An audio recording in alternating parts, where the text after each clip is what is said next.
الحمدللہ وحدہ والصلاۃ والسلام علی من لا نبی بعدہ اما بعد فاعوذ باللہ من الشیطان الرجیم بسم اللہ الرحمن الرحیم۔ السلام علیکم ناظرین، صبح کی پر نور ساعتوں میں سعادت کی گھڑیوں میں public news T V channel پر پروگرام صدائے قرآن لے کر ڈاکٹر محمد طاہر مصطفیٰ آپ کی خدمت میں حاضر۔ ناظرین کرام، آج پروگرام صدائے قرآن میں جو ہمارا سبق ہے قرآن کریم کا 6واں پارہ ہے اور سورہ النساء ہے، آیت نمبر 163 سے لے کر 169 یعنی 163 سے لے کر 169 تک کے مضامین ہماری گفتگو کا موضوع ہوں گے۔ تو آئیے ناظرین کرام، سب سے پہلے آج کے سبق کی ہم تلاوت سماعت کرتے ہیں امام حرمین شریفین قاری عبد الرحمن السدیس کی آواز میں۔ بسم اللہ الرحمن الرحیم۔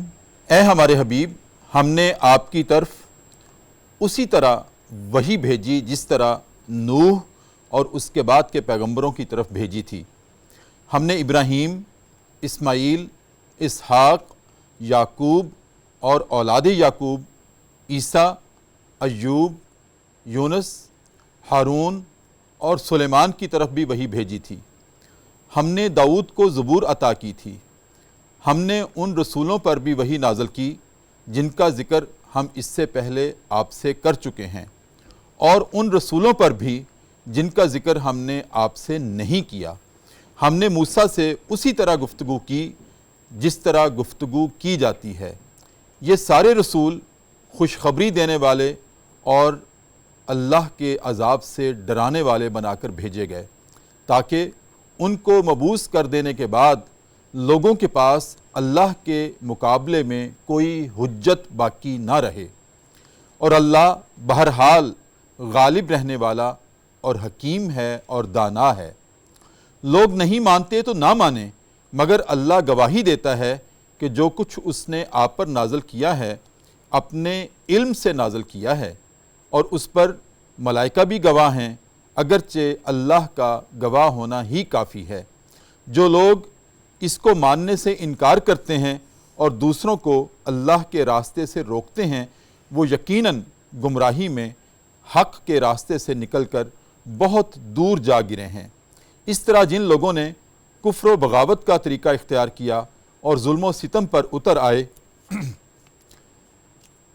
اللہ نے ان کو ہرگز معاف نہیں کرنا، اور ان کے لیے کوئی راستہ بجز جہنم کے نہیں ہے جس میں وہ ہمیشہ رہیں گے۔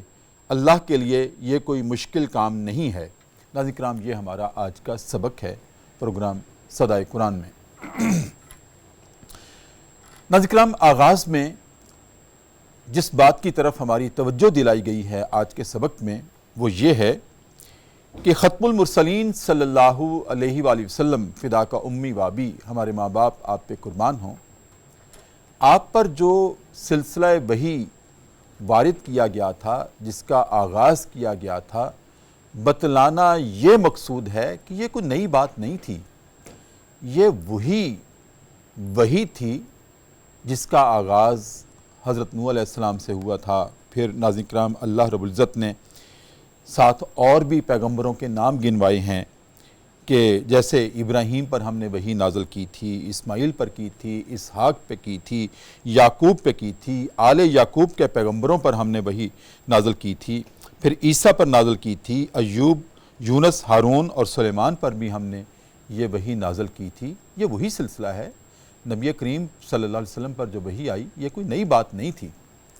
اور موسیٰ علیہ السلام کے بارے میں ناظرین کرام اس فہرست میں نام اس لیے نہیں رکھا کہ ان پر وحی تو نازل ہوتی ہی رہی، لیکن ہم نے تو موسیٰ سے براہ راست کلام کیا تھا اور اسی طرح گفتگو کی تھی جس طرح گفتگو کی جاتی ہے۔ ناظرین کرام، اگر ہم اس تناظر میں دیکھیں جو اللہ رب العزت یہاں ہمیں بتلانا چاہتا ہے کہ یہ وہی سلسلہ وحی ہے جو سابقہ انبیاء پر نازل ہوتی رہی، ناظرین کرام اس کی گواہی ہمیں نبی کریم صلی اللہ علیہ وآلہ وسلم پر نازل ہونے والی جو پہلی وحی تھی نزولی اعتبار سے، اقرأ باسم ربک الذی خلق، جو کہ غار حرا میں نازل ہوئی تھی۔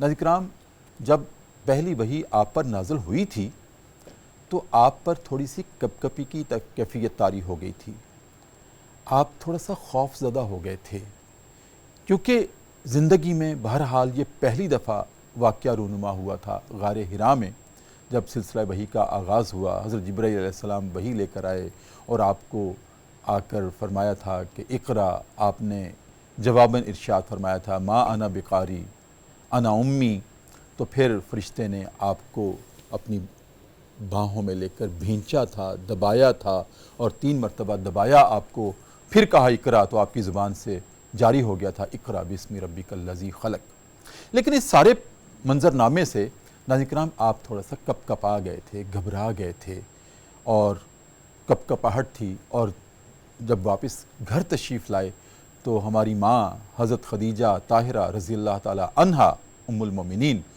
انہوں نے جب آپ کی یہ کیفیت دیکھی تو آپ فرما رہے تھے زملونی زملونی، مجھے چادر اڑا دو، مجھے چادر اڑا دو، اور آپ لیٹ گئے، اور کچھ توقف کے بعد جب آپ کی حالت سنبھلی تو حضرت خدیجہ رضی اللہ تعالی عنہا نے پوچھا کہ میرے سرتاج کیا ہوا ہے، آج آپ غیر معمولی طور پر کیوں کچھ خوف زدہ سے لگ رہے ہیں؟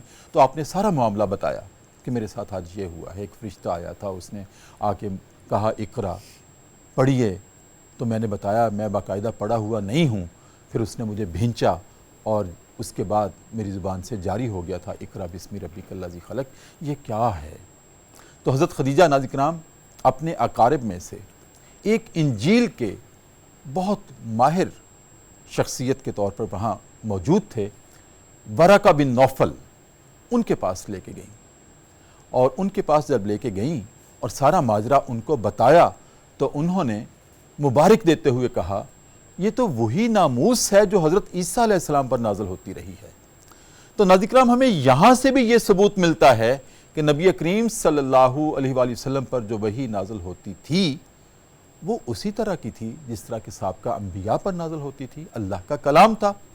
لیکن ناظرین کرام انبیاء اور رسل کی جماعت میں صرف 2 پیغمبروں کو یہ سعادت اور اعزاز حاصل ہے کہ وحی کے ساتھ اللہ رب العزت نے ان کے ساتھ کلام بھی کیا ہے، براہ راست کلام کیا ہے، ایک حضرت موسیٰ علیہ السلام اور ایک خاتم الانبیاء ختم المرسلین حضرت محمد صلی اللہ علیہ وآلہ وسلم، جن کی ہم امت ہیں۔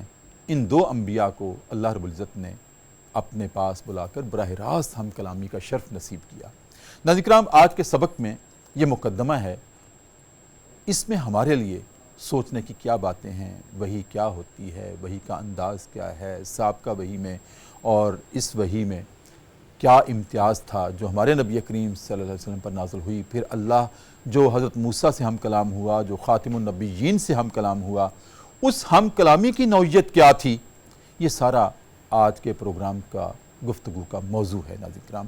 اور گفتگو فرمانے کے لیے میری دائیں جانب جو شخصیات تشریف رکھتی ہیں ہمارے پروگرام میں، آج میری دائیں جانب تشریف رکھتے ہیں ناظرین کرام جناب صاحبزادہ سید منیر علی گیلانی۔ ماشاءاللہ آپ ایک روحانی شخصیت ہیں ہمارے شہر لاہور کی، اور ماشاءاللہ میاں میر خانوادے سے آپ کا تعلق ہے، اور آپ سکولر بھی ہیں، مذہبی سکولر بھی ہیں، روحانی سکولر بھی ہیں۔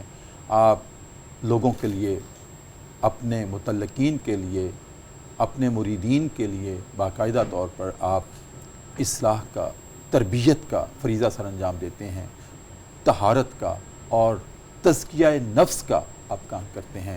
ہمارے پروگرام صدائے قرآن کی آپ مستقل زینت ہیں، کچھ دیر بعد تشریف لائے ہیں طبیعت کی ناسازی کی وجہ سے، لیکن آج میں نے درخواست کی، انہوں نے قبول کیا اور آج تشریف لائے۔ السلام علیکم ورحمۃ اللہ۔ وعلیکم السلام ورحمۃ اللہ۔ کیسے مزاج؟ الحمدللہ۔ اور ناظرین کرام میری بائیں جانب پروگرام صدائے قرآن کے ماشاءاللہ دوسرے مستقل مہمان، بہت خوبصورت گفتگو کرتے ہیں، بہت نفیس شخصیت ہیں، اور میں جب وہ تشریف لاتے ہیں عرض کیا کرتا ہوں کہ ماشاءاللہ خوش گفتار بھی ہیں، خوش لباس بھی ہیں، اور خوبصورت بھی ہیں، اور خوبصیرت بھی ہیں۔ ہمارے پروگرام کا مستقل حصہ ہے ناظرین کرام، عالم دین بھی ہیں، مفتی بھی ہیں، خطیب بھی ہیں، اور ماشاءاللہ شستہ گفتگو آپ کرتے ہیں، اور آپ کا نام نامی اس میں گرامی ہے جناب علامہ مفتی شہباز احمد فردوسی۔ السلام علیکم۔ وعلیکم السلام ورحمۃ اللہ وبرکاتہ۔ کیف الحال؟ الحمدللہ الحمدللہ۔ شاہ صاحب مزاج بخیر؟ ماشاءاللہ الحمدللہ جی۔ آج کا جو ہمارا سبق ہے اس میں اللہ رب العزت نے، جیسے میں نے عرض کیا ابھی ابتدائی گفتگو میں، کہ اللہ رب العزت نے فرمایا ہے کہ یہ وہی ہے جو سابقہ انبیاء کے ساتھ نازل ہوتی رہی، اور جس کا آغاز حضرت نوح سے ہوا تھا اور بعد میں انبیاء کے اللہ رب العزت نے نام بھی گنوائے ہیں۔ شاہ صاحب ہمارے ناظرین کو آپ فرمائیے گا کہ کچھ انبیاء کے ساتھ اللہ رب العزت نے وحی کا معاملہ اختیار کیا اور 2 انبیاء کے ساتھ آپ نے براہ راست کلام بھی کیا، تو یہ امتیاز حضرت موسیٰ علیہ السلام اور خاتم النبیین صلی اللہ علیہ وسلم ان کو اعزاز جو بخشا گیا، اس کے پیچھے وجہ کیا تھی جو براہ راست اللہ رب العزت نے کلام کیا؟ اعوذ باللہ من الشیطان الرجیم، بسم اللہ الرحمن الرحیم، اللہم صلی علی سیدنا و مولانا محمد وعلی آل سیدنا و مولانا محمد وبارک وسلم علیہ۔ سب سے پہلے پروفیسر ڈاکٹر طاہر مصطفیٰ صاحب، آپ کا بہت مشکور ہوں میں کہ آپ مجھے صدائے قرآن کی اس نشست کا حصہ بنایا، اور آپ کی پوری team public news T V channel میں جو آپ پوری دنیا کے اندر یہ ایک درس قرآن کا سلسلہ شروع کیا ہوا ہے، یہ ایک بہت بڑا کام ہے جو آپ سر انجام دے رہے ہیں۔ اللہ تعالیٰ ہمیشہ آپ کو قائم دائم رکھے، آمین۔ اور آپ سے یہ جو کاوش ہو رہی ہے اس کو بھی اپنی بارگاہ میں قبول فرمائے۔ ماشاء اللہ ڈاکٹر صاحب، آپ نے اپنی تمہید میں سٹارٹ میں جو وحی کے بارے میں بتایا، بڑا خوبصورت انداز تھا آپ کا۔ بیسیکلی سب سے پہلے تو وحی کے اوپر بات میں کروں گا کہ وحی 3 قسم کی بتائی گئی ہیں۔ ویسے وحی، الہام اور القا، یہ 3 اور الفاظ بھی ہیں جی جو آگے مفسرین بھی ہیں، اولیاء اعظام بھی اس کی تعریف کرتے ہیں کہ الہام کیا ہے، القا کیا ہے اور وحی کیا ہے۔ لیکن چونکہ ہمارا موضوع جو ہے وحی کے اوپر ہے، تو وحی تمام انبیاء کرام جو تھے ان کے اوپر ایک فرشتے کے ذریعے آتی تھی جس کو ہم وحی کہتے تھے، ایک فرشتوں کے ملائکہ کے بغیر، یعنی جبرائیل علیہ السلام کے فرشتوں کے بغیر جو انبیاء تک پہنچتی تھی، رسولوں تک پہنچتی تھی، ایک وہ وحی تھی۔ وحی کے معنی و مفہوم میں بھی یہ بات داخل ہے کہ دل میں بات ڈال دینا۔ ہاں جی، اور یہ تیسری بات جو ہے جو دل میں بات ڈال دی جاتی تھی۔ یہ 3 قسمیں جو میں نے اسٹڈی کی تھی، اور بغیر فرشتوں کے جو ہے وہ ہے اصل میں براہ راست کلام، جس کو ہم کہتے ہیں کہ ڈائریکٹ اللہ رب العزت کلام کرتا ہے۔ اور وہ 2 ہی شخصیات، جی، ایک ہمارے آقائے دو جہاں محمد مصطفیٰ صلی اللہ علیہ وآلہ وسلم کی بارگاہ کہ انہوں نے معراج شریف میں اللہ رب العزت کے ساتھ ڈائریکٹ کلام کیا، اور اسی طرح حضرت موسیٰ علیہ السلام نے اللہ تعالیٰ کے ساتھ ڈائریکٹ کلام کیا۔ اب دوسرے انبیاء سے بھی اللہ رب العزت کلام کرتا رہا ہے، لیکن وہ وحی کی شکل میں تھا۔ جیسے حضرت آدم علیہ السلام کو اللہ ان کے پاس کتاب نہیں تھی آئی، لیکن اللہ تعالیٰ ان سے فرما رہا ہے کہ یا آدم اسکن انت و زوجک الجنہ، کہ آدم اپنی زوجہ کے ساتھ جنت میں سکونت اختیار کر جاؤ۔ پھر آگے ولا تقربوا هذه شجرہ، دیکھو اس درخت کے قریب مت جانا، یہ پیغام تھے نا۔ پھر اور جگہ پہ حضرت مختلف انبیاء سے اللہ تعالیٰ نے اپنی وحی دی، لیکن جو ہم کلام ہوئے وہ 2 ہی ہمارے اولو العزم اور آقائے دو جہاں محمد مصطفیٰ صلی اللہ علیہ وسلم، اور وہ ذات ہی ایسی ہے کہ آخر نبی، خاتم النبیین، جن پر آ کر مکمل کتاب نے بھی کمپلیٹ ہو جانا ہے، دین نے بھی کمپلیٹ ہو جانا ہے، اور آگے تا قیامت یہ سلسلہ جاری و ساری رہنا ہے۔ تو ان کو اللہ رب العزت نے اسپیشلی جو ہے نا اس کے اندر ہم کلام میں لیا ہے، اور آقا صلی اللہ علیہ وسلم جو ہے ان کا تو رتبہ اور ان کی جو تعریف اللہ تعالیٰ نے، یہ ایک ان کی گریٹنس، ان کی امپورٹنس کو واضح کیا ہے قرآن کے اندر کہ جو براہ راست کلام ہے وہ آقا صلی اللہ علیہ وسلم سے ہے اور موسیٰ علیہ السلام سے ہے۔ جی بالکل، آپ کی اجازت ہو تو جی علامہ صاحب کو گفتگو کرتے ہیں۔ علامہ صاحب، آپ اسی تناظر میں کیا فرمائیں گے کہ ایک ہے وحی، جی ایک ہے براہ راست ہم کلام ہونا، جی دونوں میں فرق کیا ہے؟ اور دوسرا، جیسے کہ شاہ صاحب نے اشارہ فرمایا کہ خاتم النبیین صلی اللہ علیہ وسلم، ان کی تو شان ہی کیا ہے، بعد از خدا بزرگ توئی قصہ مختصر۔ ہمارا ایمان ہے، اور اس میں ذرا سی بھی جھول ہو، خامی ہو تو ہمارا ایمان غارت ہو جاتا ہے۔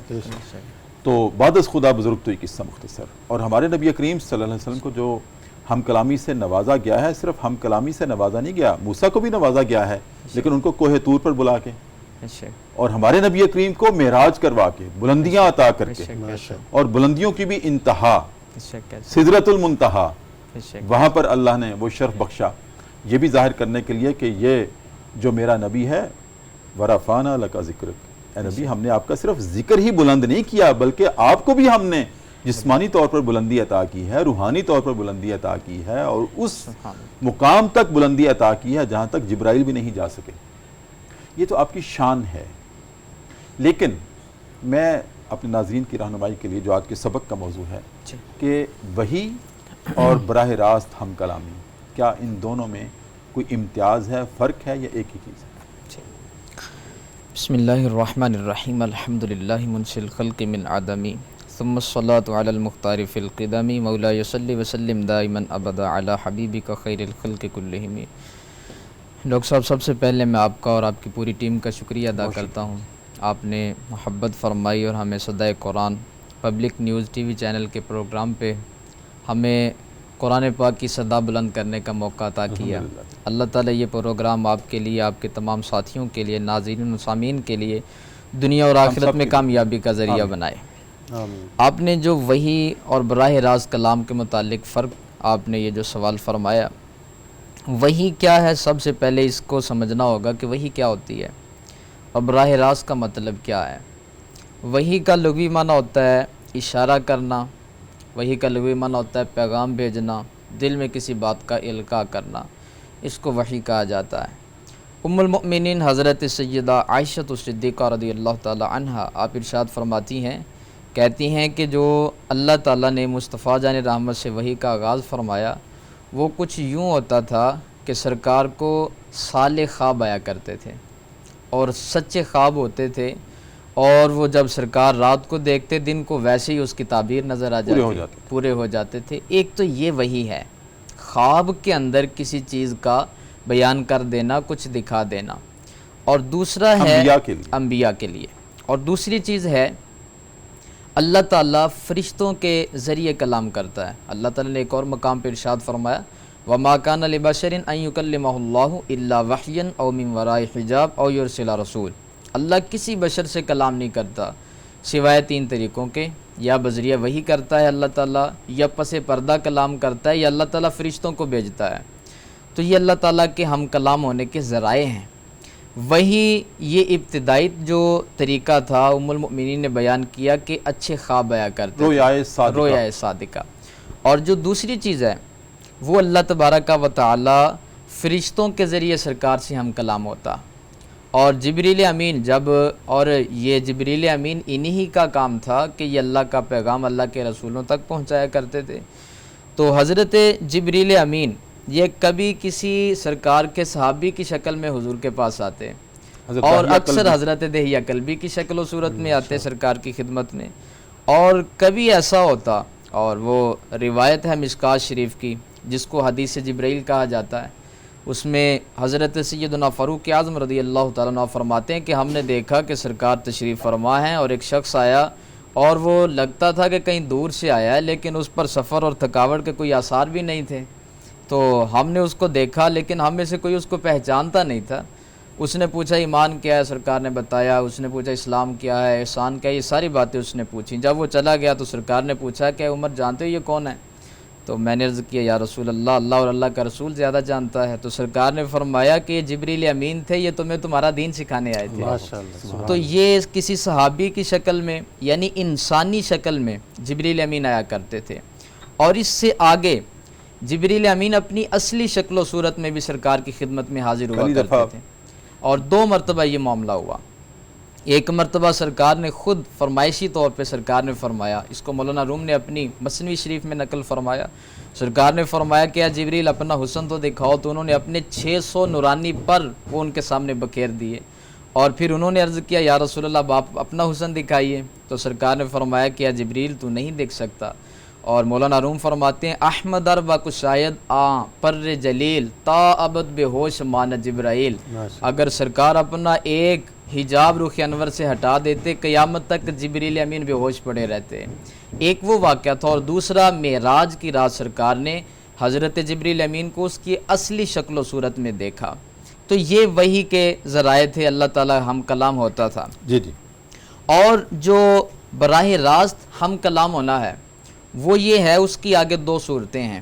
یا تو پس پردہ اللہ تعالیٰ خود اپنے کسی پیغمبر سے کلام فرمائے, درمیان میں کوئی پردہ بھی اور کوئی رکاوٹ بھی حائل ہو جس میں اللہ کا نبی اپنے اللہ تعالیٰ کا دیدار نہ کر سکے, تو یہ ایک براہ راست ہم کلام ہونے کا ایک طریقہ یہ ہے جو اللہ تعالیٰ نے حضرت موسیٰ علیہ السلام سے کیا. موسیٰ یہ میں ہوں جس کی آواز سن رہے جی.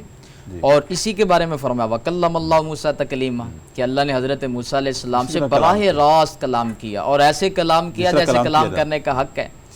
اور دوسرا ہے کہ پردہ رکاوٹ کوئی چیز درمیان میں حائل نہ ہو, اور اللہ تعالیٰ کسی اپنے مقرب بندے سے ہم کلام ہو اور درمیان میں کوئی رکاوٹ کوئی پردہ نہ ہو. یہ اعزاز جو براہ راست اللہ تعالیٰ نے اپنے محبوب علیہ السلام کو عطا کیا, یہ کسی اور کے حصے میں نہیں آیا.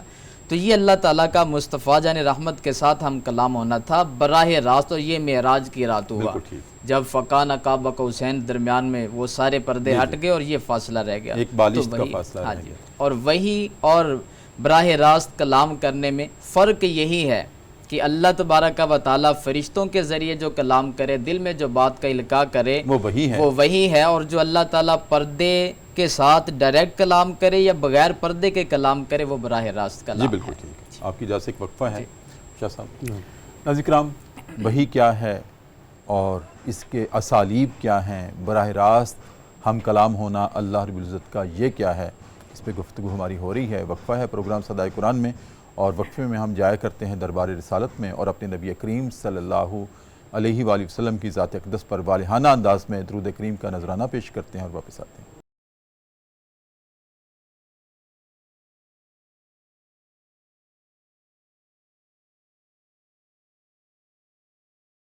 وقفے کے بعد ناظرین کرام دوبارہ آپ کی خدمت میں حاضر ہیں. صبح کی پرنور سے آتے ہیں, public news T V channel ہے, ہمارا پروگرام ہے صدائے قرآن, اور یہ وہ پروگرام ناظرین کرام جس کا آغاز الحمد سے ہوا تھا, اور اس کے بعد لفظاً لفظاً حرفاً حرفاً ہم نے صدائے قرآن دی اور دیتے چلے آ رہے ہیں آپ کے سامنے.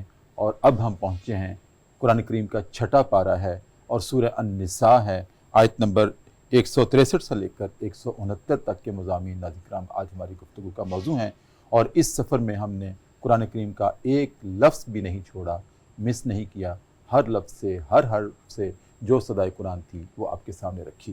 شاہ صاحب, آج کے سبق میں ہمیں ایک یہ اشارہ بھی ملتا ہے کہ اللہ رب العزت نے ارشاد تو فرمایا یہاں پر کہ ہم نے داؤد پر زبور نازل کی, لیکن زیادہ طور پر جب ہم مشاہدہ کرتے ہیں قرآن کریم کے مندرجات کا, تو اس میں ہمیں زیادہ تذکرہ جو ملتا ہے نا وہ تورات اور انجیل کا ملتا ہے, زبور کا بہت کم تذکرہ ملتا ہے. اور اسی طرح حضرت داؤد علیہ السلام کا بھی کم تذکرہ ملتا ہے. زیادہ تذکرہ ہم دیکھیں سورہ آل عمران ہے, اس میں زیادہ سے زیادہ تذکرہ حضرت عیسیٰ کا ہے. پھر پورے قرآن کا اگر ہم دائرانہ جائزہ لیں تو حضرت موسیٰ کا بہت تذکرہ ملتا ہے. کیا وجہ ہے کہ زبور کا تذکرہ قرآن کریم میں اتنا کم کیوں ہے اور حضرت داؤد کا بھی اتنا کم کیوں ہے, اس کی کیا وجہ ہے؟ ڈاکٹر صاحب, اس میں جو آج ہماری زیر بحث آیت جس کا آپ درس دے رہے ہیں 163, اس کے اندر ایک تو ذکر زبور کا کیا گیا, اللہ رب العزت نے کیا, اور قرآن پاک میں 3 جگہوں پہ زبور کا ذکر آیا. ایک سورہ اسراء ہے, اس کی آیت نمبر 55 ہے جی, اور ایک یہ سورہ نساء جو ہم آج کر رہے ہیں اس کی 163 ہے, اور سورہ انبیاء ہے 3 جگہ. ہاں 3 جگہوں پہ 105 نمبر اس کی آیت ہے, میں آج پڑھ رہا تھا اس کو. تو زبور کا جو ہے وہ 3 جگہوں پہ ہی ذکر ہے. اچھا, اس میں حضرت داؤد علیہ السلام پر اللہ رب العزت نے جو سب سے بڑی ایک کیفیت اور ایک بہت بڑا مطلب ان کو اختیار دیا, وہ تھا زبان کا, کلام کا, کہ جب وہ گفتگو کرتے تھے یا بولتے تھے تو پرندے بھی ان کی آواز پر تسبیح کرنا شروع کر دیتے تھے, پہاڑ بھی ان کی آواز پر تسبیح کرنا شروع کر دیتے تھے. کیونکہ جو زبور ہے وہ بیسیکلی اللہ کی حمد جو ہے نا وہ شاعرانہ انداز میں بیان کی گئی ہے. اس میں ایک شریعت تو ہے جو توریت سے چلتی آ رہی ہے, زبور میں بھی اس کی چیزیں ہیں, لیکن زبور کے اندر اللہ کی جو حمد ہے وہ شاعرانہ انداز میں تھی، جو میں نے اسٹڈی کیا نا، شاعرانہ انداز میں تھی.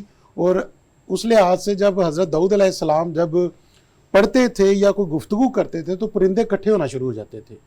ایون کہ یہ لکھا گیا ہے کہ جو پہاڑ تھے اور درخت تھے وہ بھی تسبیحات کرنے شروع کر دیتے تھے. جی. تو زبور کو اس لحاظ سے میں سمجھتا ہوں کہ اللہ کی حمد کا ایک شاعرانہ کلام تھا وہ اس لحاظ سے اس کو اتنا زیادہ نہیں کیا گیا. اور قرآن مجید اور توریت اور جو انجیل ہے وہ تو ایک اولو العزم جیسے کہ حضرت عیسیٰ علیہ السلام پہ آیا تو اس کے پورا ایک شرعی احکام کا نافذ کی گئی نا پوری، اور اس کا ایک پورا نظام، پھر امت کے بارے میں ساری چیزیں بتائی گئی، اخلاقیات کے بارے میں بتایا گیا.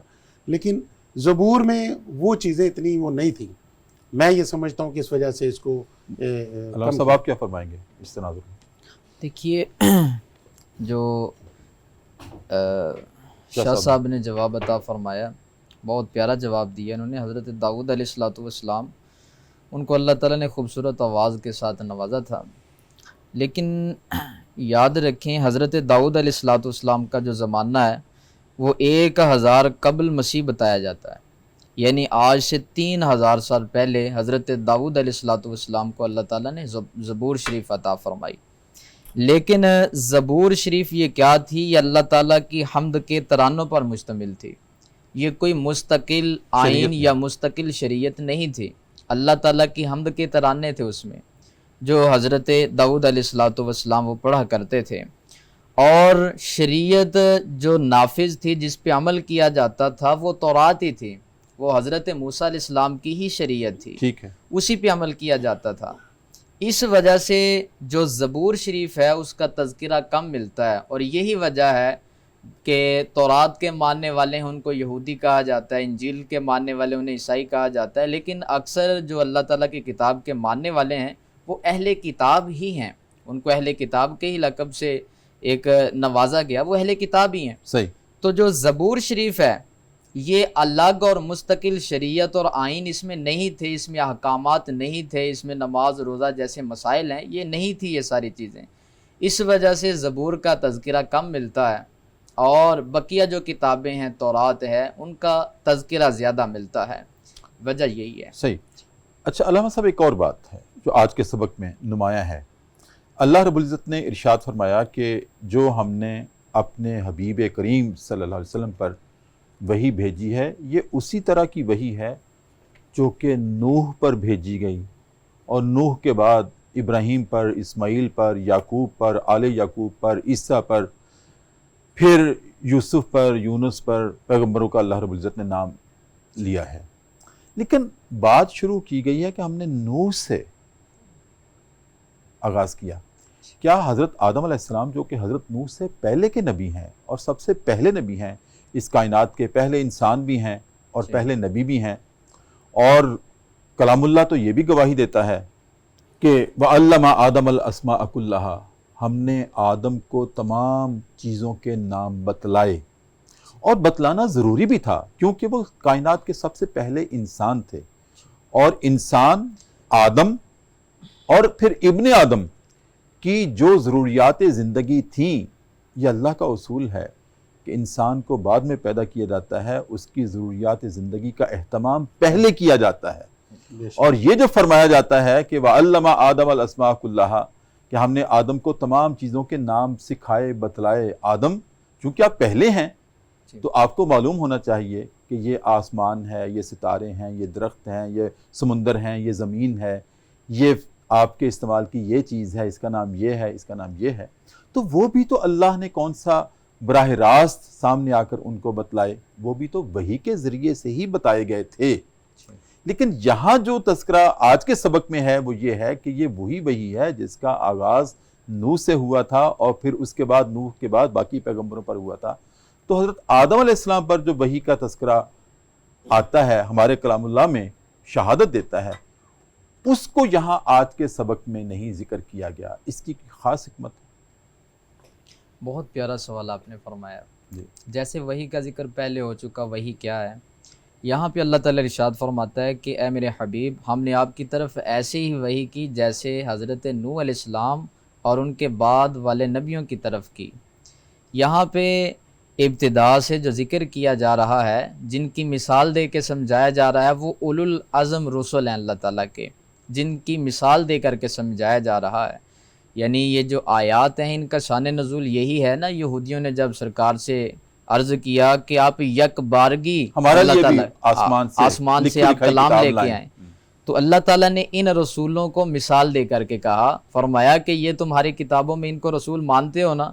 تو وہ مانتے تھے حضرت نوح علیہ السلام کو، حضرت ابراہیم علیہ السلام کی ذریت میں ہونے پر تو وہ فخر کرتے تھے اور ملت ابراہیم ہونے کے دعوے دار تھے، اور وہ اس بات کو مانتے تھے۔ تو اللہ تعالیٰ نے مثالیں دیں، اگر تمہارے نزدیک کسی کو ماننے کا جو ضابطہ ہے وہ یہی ہے کہ اس پر یک بارگی کلام نازل ہو، تو ان میں سے کتنے نبی ایسے ہیں جن پر اللہ تعالیٰ نے کتاب نازل ہی نہیں کی؟ کہ ایسے اللہ تعالیٰ کے پیغمبر ہیں جو صاحب کتاب نبی ہی نہیں تھے، ان کو تم نبی مانتے ہو، اور جن پر آہستہ آہستہ کلام نازل ہو رہا ہے ان کو نبی ماننے کے اندر تم تردد کا شکار ہو، یہ کیا ہے؟ تو جو آپ نے سوال فرمایا کہ حضرت نوح علیہ السلام کا تذکرہ خاص طور پہ کیا، بات تو یوں کرنی چاہیے تھی کہ ایسے ہم آپ کی طرف وہی کر رہے ہیں جیسے حضرت آدم علیہ السلام کی طرف کی تھی۔ تو اس کا سبب یہ ہے، قرآن پاک میں ہے، جب اللہ تعالیٰ نے حضرت آدم علیہ السلام کو جنت سے زمین کی طرف بھیجا اور زمین بھی آباد کرنی تھی، آپ تشریف لے کے آئے، تو اللہ تعالیٰ نے فرمایا تھا اہبطوا بعضکم لبعض عدو، اتر جاؤ، تم میں سے بعض کے دشمن ہوں گے، اور پھر فرمایا تھا فَإِمَّا يَأْتِيَنَّكُم مِّنِّي هُدًى، اگر میری طرف سے کسی کے پاس ہدایت آ جائے، اور ہدایت سے مراد کتاب ہدایت ہے، اور جس نے پیروی کی فلا خوف علیہم ولا هم يحزنون، ان پر کوئی خوف اور غم نہیں ہوگا۔ یعنی اس میں جو صیغہ ذکر کیا گیا وہ مضارع کا ہے کہ اگر کتاب ہدایت آ جائے تو جو پیروی کرے گا وہ ہدایت پا جائے گا۔ یعنی اس وقت حضرت آدم علیہ السلام کو باقاعدہ کوئی شریعت عطا نہیں کی، باقاعدہ کوئی کتاب عطا نہیں کی گئی، اسی وجہ سے جو حضرت نوح علیہ السلام ہے یہ اولو العزم پیغمبر ہیں، صاحب شریعت ہیں، اس کا صاحب مطلب یہ کتاب ہے ہیں۔ کہ جتنے انبیاء کا تذکرہ اللہ رب العزت نے یہاں پر کیا ہے حوالے کے طور پر، وہ تمام صاحب شریعت تھے، صاحب شریعت، اور نبی کریم صلی اللہ علیہ وسلم بھی صاحب شریعت تھے۔ تو آدم علیہ السلام کیونکہ ابھی ابتدا تھی کائنات کی، انسانیت کی، تو وہ شریعت کے وہ اصول ابھی جو آج طے ہیں وہ ابھی وہ طے ہو نہیں سکتے تھے یا ہوئے نہیں تھے، اور اس لیے اللہ رب العزت نے ان پر صحیفے تو نازل کیے، مفسرین لکھتے ہیں، لیکن باقاعدہ شریعت نازل نہیں کی تھی۔ تو شریعت کا آغاز حضرت نوح علیہ السلام سے اور پھر بعد کے انبیاء سے ہوا، یہی ہے اس کا جواب ہے۔ ناظرین کرام، وقفہ ہے، دوبارہ پروگرام صدائے قرآن میں، اور ہم ایک مرتبہ پھر چلتے ہیں اپنے نبی کریم صلی اللہ علیہ وسلم کی بارگاہ میں اور درود کریم کا نذرانہ پیش کر کے واپس آتے ہیں۔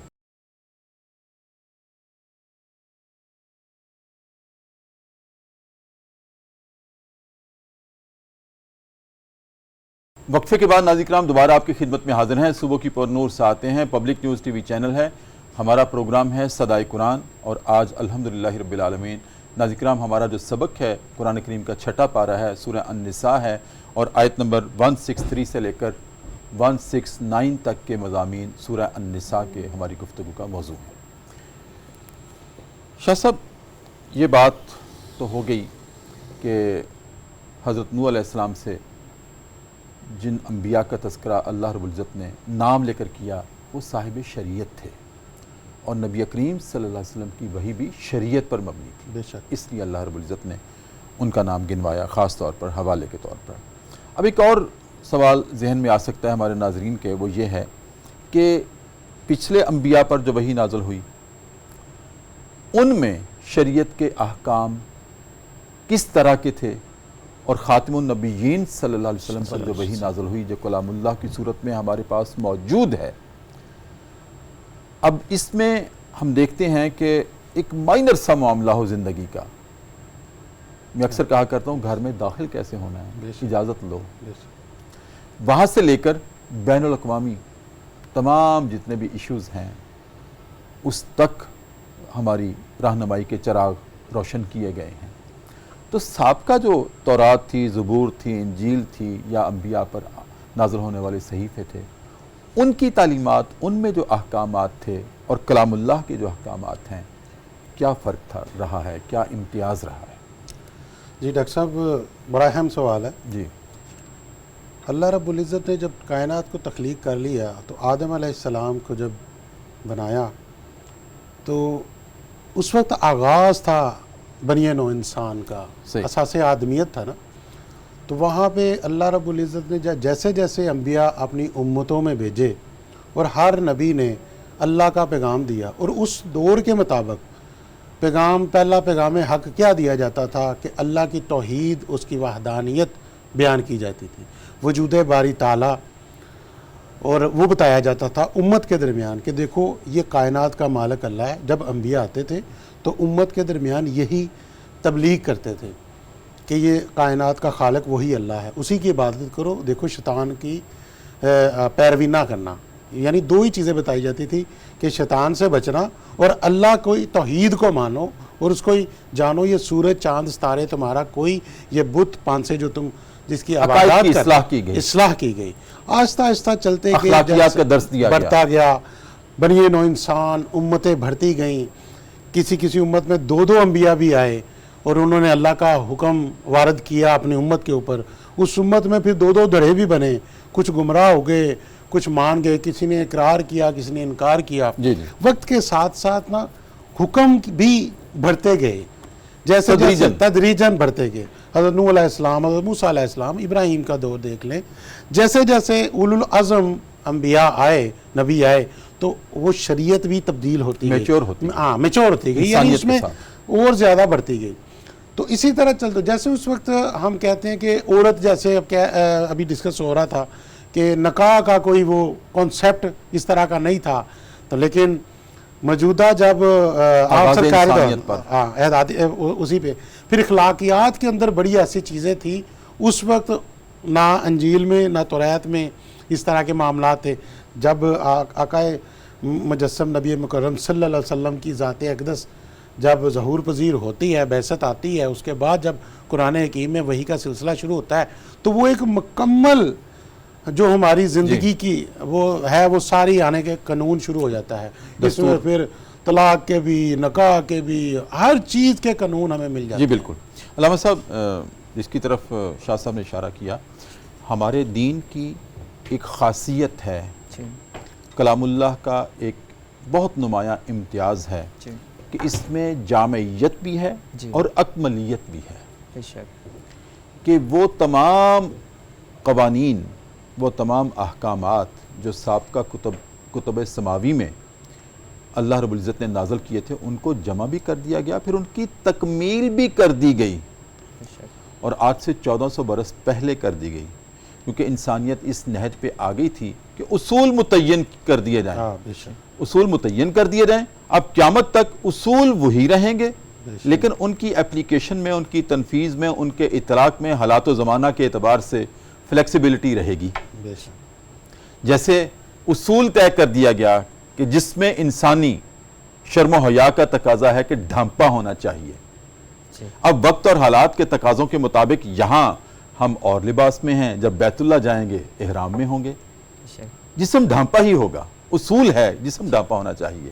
جب ہم گھر میں ہوتے ہیں کیجول ڈریس میں ہوتے ہیں، جب ہم کسی پارٹی میں جاتے ہیں پارٹی ڈریس میں ہوتے ہیں، یہاں فارمل ڈریس میں ہیں. بیت اللہ میں جاتے ہیں، اب بیت اللہ میں جب ہم دیکھتے ہیں تمام قوموں کے لوگ، کسی کا لباس کچھ ہے، کسی کا کس طرح کا ہے، کسی کا کس طرح سے ہے، کسی کے شلوار کے اوپر شرٹ پہنی ہوئی ہے، ہم یہاں شلوار قمیض اور کرتا پہنتے ہیں، اور کسی نے پینٹ شرٹ پہنی ہوئی ہے.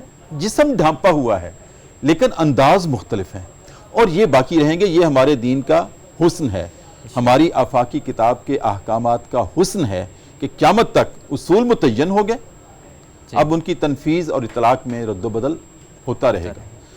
تو میں سمجھتا ہوں کہ یہ بنیادی فرق تھا سابقہ انبیاء پر نازل ہونے والی وحی میں، اور آج جو ہمارے پاس کلام اللہ وحی کے طور پر خاتم النبیین صلی اللہ علیہ وسلم پر نازل ہونے والی وحی جو ہمارے پاس موجود ہے، اس میں بنیادی فرق تو یہ ہے کہ اس جامعیت اور اکملیت اس میں ہے. اس کے علاوہ آپ کیا سمجھتے ہیں اور کیا رنگ ہیں امتیاز کے سابقہ وحی میں اور اس وحی میں؟